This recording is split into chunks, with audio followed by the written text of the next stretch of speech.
welcome back to the show. Hope you're enjoying another edition of DXB today. Make sure you send us your thoughts on the socials and otherwise. And if you missed any of the back shows, you can find us all over, well, YouTube, Instagram, and more. All right, well, so we're focusing on all things Japan this evening and the growing Japanese culture, not just here in Dubai, but the world over. Next guests have a passion for all things anime and gaming content as well. They both host the Ara Ara Channel, and welcome to Amy and Vivz. Thanks so much indeed for being with us. Very kind of you both for joining us here on the sofa. Let's start with you, if we can. Why the podcast? Why the show? Anime has been a big part of my life, and growing up, I never really had many friends watching anime, so I started attending conventions. I did video game streaming, I did cosplaying, like these things just to find my tribe. And I also did podcasting, by the way, in the Philippines, but it's more into the gaming scene back in 2018. So when I moved here to Dubai, the same thing happened. I wanted to find my tribe, but here in the UAE. So that's how we started the podcast. And what about Amy, from your side then? How do you divide this work between you with the podcast? Do you have your little roles within the podcast itself? We do. So what's very interesting is that we initially started to have 3 hosts when Viv started the podcast. So she was more of what we call a weeb, someone who's very into anime and all, like everything related to Japan. And I was more of like the normie, who is more into pop culture, not necessarily into anime, but would dive into it every now and then. And we had a 3rd host who was really not into anime at all. Interesting choice. How has that evolved over the years? Well, what's interesting is that we have fans from different, like we end up catering to different sort of audiences, because now you have people who are really into the anime scene, and then you have people who are just like me, like, okay, I see it from time to time, or maybe I don't even know that's anime and it is anime, and more people get into like more and more people realize like, oh wow, that's actually anime. And with the one who wasn't really into anime at all, we didn't end up continuing because she was also a mom. She didn't really have much time, but it was a very interesting take, seeing all the different perspectives. That's awesome. So question, when did you visit UAE, by the way? I visited UAE in 2019, and then, you know, COVID happened. There's not much people, no events, no way to hang out with people. So that's how we started thinking about, why not make a podcast? And what was your first convention appearing in such a podcast or anything? EMG. EMG. Yeah. What's EMG for those that do not know? Explain, Like me. what's an EMG? I honestly forgot what it means, but it's for esports and esports. Oh, okay, Yeah. fine. Well, I want to talk about the name. And I just also have to say, I love that you both women on the podcast, because a lot of people know that adults are like so obsessed with anime, but also women representing, way to go. Now, question, Ara Ara. Yes. Because Ara is opinion in Arabic, right?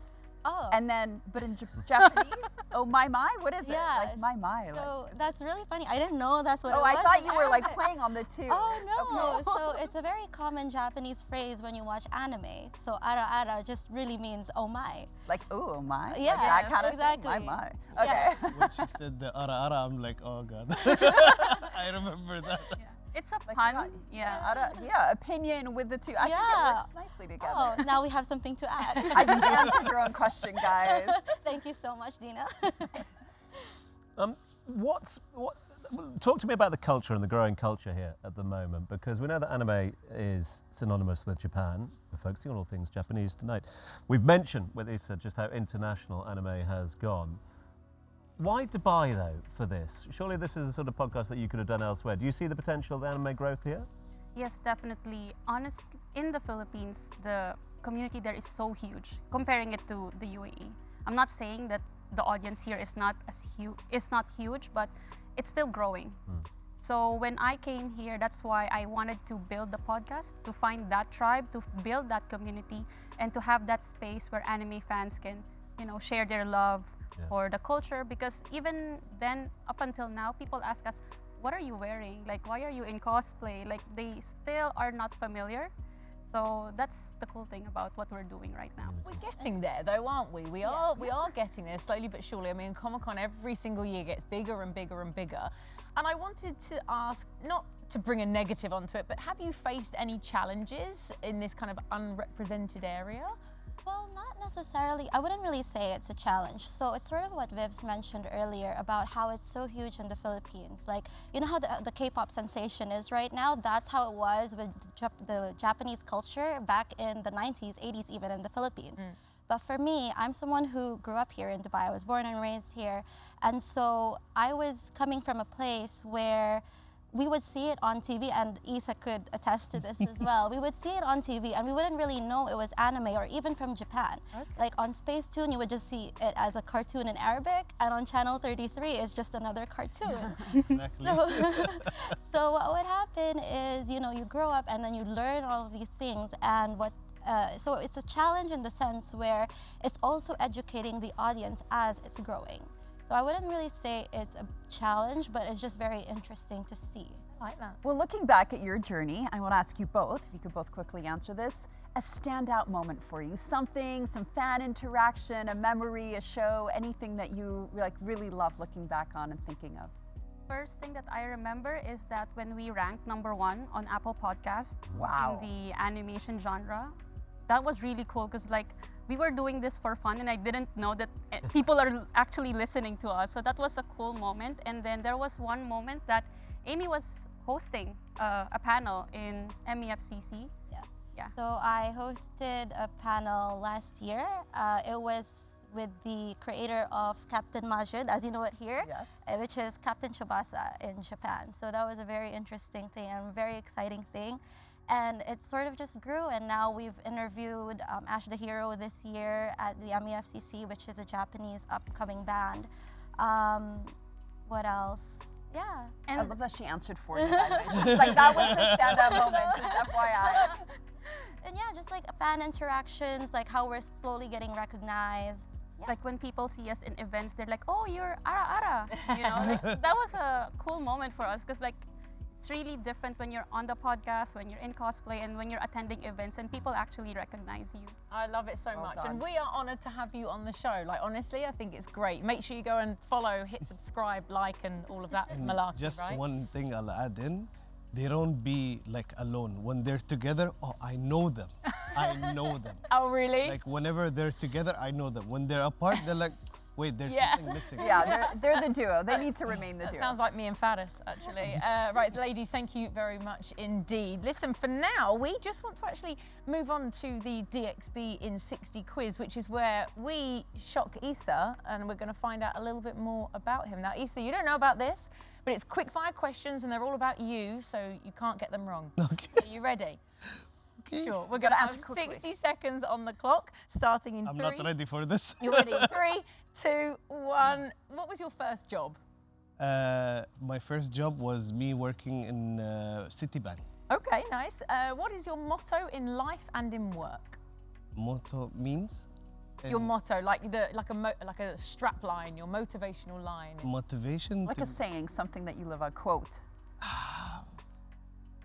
I don't know. Okay, don't worry, we'll move on. An easier one. If you had an AI assistant, what would you make it do for you? Write down my essay. Okay, good. If you could have dinner with any character, who would it be? Heath Ledger, unfortunately. Ah, okay, that makes sense. Heath Ledger. Best way to unwind after a stressful day? Just cup of breakfast, what do you call this? Breakfast tea. Breakfast tea, lovely. A superpower you wish you had? Flying.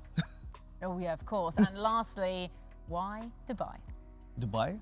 Dubai is the safest country in the whole world. And honestly, to be honest, it's the luxury, the hospitality of it is the best thing that ever. And I always get to see this from other countries, always tells me that Dubai's hospitality is different than the other countries. And the way that we present to people, like when we go meet up any tourist, when they come out to us, they're like, I received the best service from my own friends, the people in Dubai itself, you know? And it's always like this, you know? Whenever I have a guest from outside the countries, they would say, I don't want to leave Dubai. I want to stay in Dubai. because the way how we actually present people is like with the respect, you know. So we meet up with them and have fun at the same That's what time. happened to us. That's why Yeah. we've all been here for our whole lives. Issa, it's been an absolute pleasure having you as our guest Thank you co-host. so Hope much. you've enjoyed it. Thank you very much indeed. Very It's your much. expertise. Very Really much. appreciate it. And to Amy and Vivz, thank you very much Thank you. indeed, girls, as well, for all that you've brought to the show. We are not going anywhere just yet, though, because we are going to stick around. Coming up in just a little while, we've got Kerry Sterling playing out of Pizza Express, so stay with us for that. Hi, my name is Kerry Sterling. I'm a singer-saxophonist from Scotland, based right here in Dubai. So the song I'm singing tonight is called Another Lifetime, and it's exactly what it says in the title. So it's all about my my time traveling as a working musician all over the world, basically, mostly in Asia, the Middle East, and then I ended up right back here in Dubai. Basically, all this song is about that anxiety before the show, realizing that you got it, and then just having the best time. So I think that my most influential artist would be Etta James. I don't know, her, like, something about her voice, her tone, her experience, and her, you know, her rawness that just, I don't know, it's just something that captivates me even to today.